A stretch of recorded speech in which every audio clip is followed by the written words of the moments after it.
Damn, looks like I got a flat front. Yep, flat as a tack. So now I'm going to show you how to change a tyre when you're out on the track. First of all, you can just get your bike off the main path in case someone else or another group's coming through. And what we need to do is have a look for either a rock or a log, something like that to get the wheel off the ground. If you can't find anything, sometimes you can't, you've got a side stand on your bike, you should be riding with mates. So what you can do, you can get your mates to either hold your bike while you pull your wheel out, do it this way for a front wheel and that way for a back wheel. So there's always going to be something you can do. So it's just easier for everybody if you can find a rock or a log to put your bike on.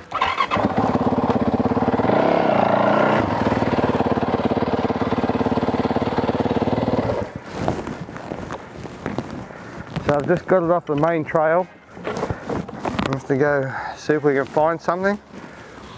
And if we can't, have to wait for one of my mates to come along. Okay, so we're just having a little look around. This is an example of a rock you could use to elevate your bike. Not sure if it's quite high enough, this one. But there's a couple of other rocks over there. Or we'll find a tree down somewhere and stick it on. Okay, here's another example of something we could use. There's a tree that's fallen down, partly fallen down, it's dead. So just do a wheelie in between here and get that front wheel off the ground. You know, the back will sit down here and the front will hang over the back there and you'll be able to work on it.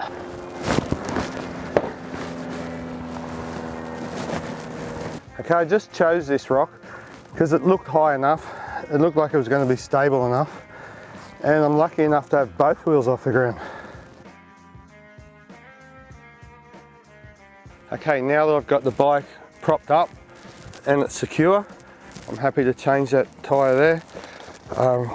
Go to our tools for the front wheel. On this bike we need the 22mm spanner, 10mm socket to undo the pinch bolts, valve key remover just to remove the valve, make sure all the air comes out while I'm changing the tyre. We have the tyre inflator with the CO2 bottles and the spare tube.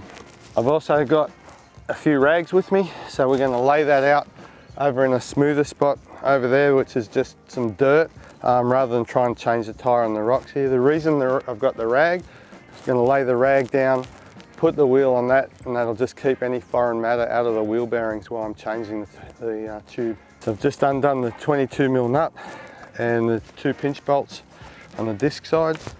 I'm going to loosen off these 2 pinch bolts here to push the axle out. Little tip is just using your 10mm socket, just push your axle through.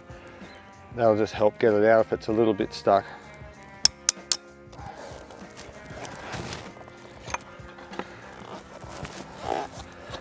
Okay, I've got the wheel out. Sit your axle back in there, stop it rolling around the dirt and gathering anything you don't want it to. Just take your wheel spacers out and just wrap them in one of your other rags just to keep everything out, or you can just slip them back on the axle. That way you know where they are. Okay, so now we just grab the tools required to change the tube. I'm going to head over there where it's a little bit flatter and there's no rocks around. Okay, I found my spot. Just lay the rag down. The best thing to do is make sure the bead's broken. Usually when you ride on a flat tyre though, the bead is broken. So that's handy. Undo our rim lock.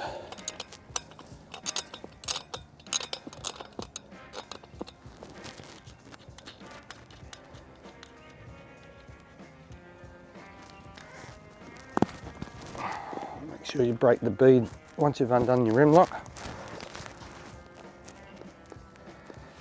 We're just going to undo the valve.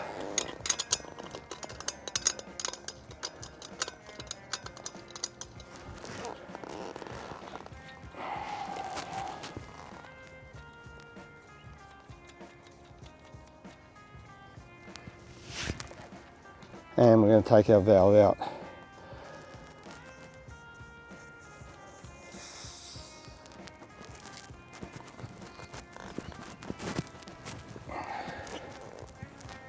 some people like to use really big tyre levers. There's really no need for it. As long as you've got thin ones here, you can get thinner ones. Metz will do a really good one that's thinner here and it's alloy. These are just the ones that I carry with me. If I was changing at home, I'd use my Metzler ones. Just simply just pop the tube out, put your tyre lever underneath the disc to hold it, stop it flicking up in your face. I've started at the RIMLOCK, and I've done that because once you get the tyre over the RIMLOCK, the rest of the bead will fall down. If you start opposite the RIMLOCK's going to hold the tyre up. It's going to be a little bit harder to pull it over. As you can see, these tyre levers make it look pretty easy. And the other secret is not to take too big a bite. You know, if you're pulling it, you know, from a long distance, you got to put more effort in when you're starting. So just make them nice and close when you start. Once you get it half off, obviously you can go bigger bites. Same as when you're putting the tyre back on. Don't try and take too much in one hit because it just doesn't work. Okay, so now we've got the top part of the tyre off. I just put my foot on the middle of the wheel, lift it up. It gives you plenty of room that way. Pull the tube out. You know, if you don't have a spare tube with you, that's why in my backpack I've also got a puncture repair kit. You know, it only takes 5 to 10 minutes for the glue to go off. Once you've cleaned it up and done it properly, usually you're pretty safe to put it back in and get going again. So that's why I take both, just in case I get more than 2 flats. Before I put a tube in, let's make sure that that nut is nipped up. Sometimes they work loose while you've been carrying them around. I also put a little bit of air in the tube, just so that when you put it in, you're not going to crease the tube. If you put the tube in and it goes in and it's creased, it will rub on itself and you'll get a flat pretty quick. So always take the valve out.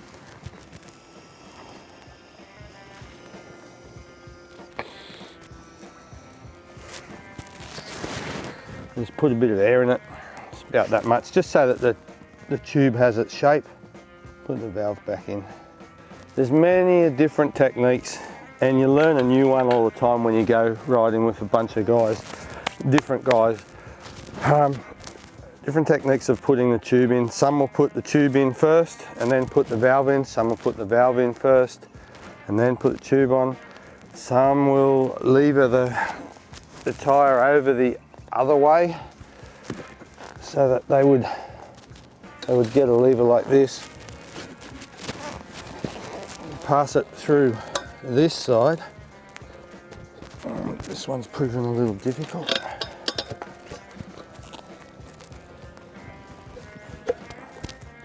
They would pass it through like that, then pull the tyre right over. Passing gives you easy access. I watched a bloke do this once and I pretty much do it this way all the time now. So that's really easy to put in. Just get your tyre lever back out. Just put one of your valve nuts back on.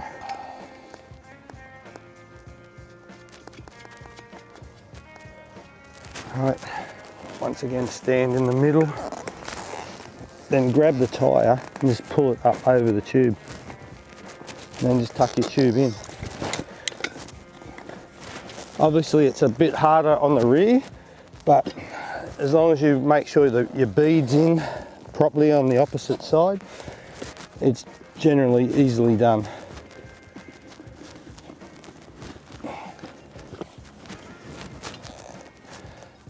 See, that way I haven't had to struggle. My valve stem's nice and straight because I've done it that way.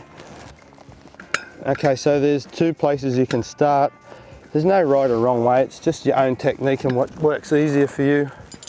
I always like to start at the valve when I'm in the bush and finish on the RIMLOCK. It just makes it a little easier because the RIMLOCK isn't stealing your space while you're trying to get the tyre on.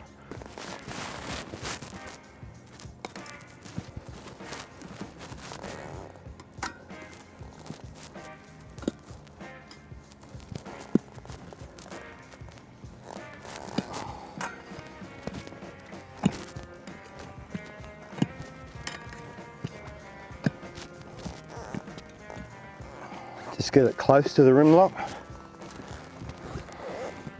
Put your foot on it, and when you flick it over, just make sure you got your bead down so it's giving you plenty of room to pull across this side.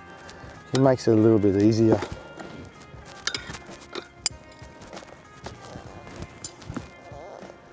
If you keep your foot on the tyre like this, it stops the tyre walking back off. Just keep a little pressure on it. As you can see, as I'm getting closer to the end, I'm not taking big bites like I spoke about earlier, just little bites, and then it's quite easy. And when you get close to the end, just put both of them in, because it gets a little bit hard to get your lever in for the last bit.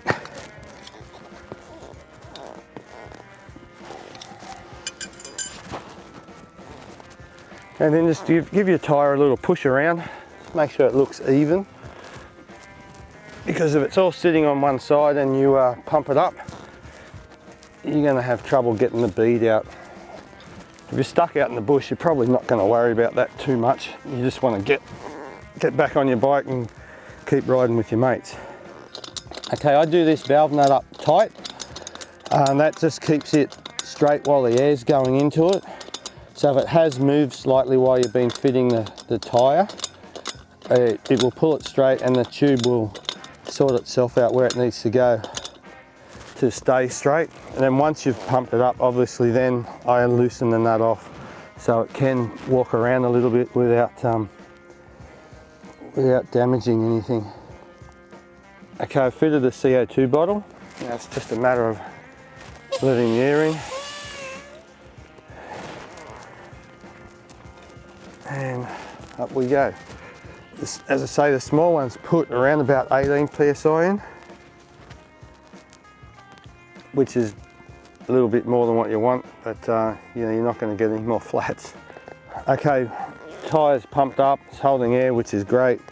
I backed off the lock nut here, and that's so if the tyre spins, it can pull the valve in with it a little bit before it tears out of the tube. If you leave it tight and your tyre walks on the rim a little bit, you can pull the tube and then just tear it out of the fitting, and then you get a flat straight away. So that's the reason why I undo that. And then when you finish, make sure you pick up all your rubbish and take it with you. So before you put your tyre lever away, just make it easy on yourself. Just put it in here to spread your brake pads so it's easy to get your disc in. Use your rag that you had, clean up your axle and your wheel spacers and put it in. And then there is a tightening sequence to do, just keep your forks nice and straight so you don't wear out your bushes and seals. And I'll run you through that. Tighten up your axle nut first. Do up the pinch bolts on this side. Okay, and while these ones are loose, just pump up your front brake, because we spread those pads, remember? So once the front brake's back, just grab the front brake on, stick your leg down, pull your forks up and down a few times. Okay, and what that does is that just aligns this fork leg on that axle where the pinch bolts clamp it, so keep that in line. If it's not in line and it's bent as the forks go down, wears the bushes out, makes your suspension harsh as well. Okay, everybody has their own different technique in changing tyres. That's just the way that I do it. If you don't have a technique, give that one a try.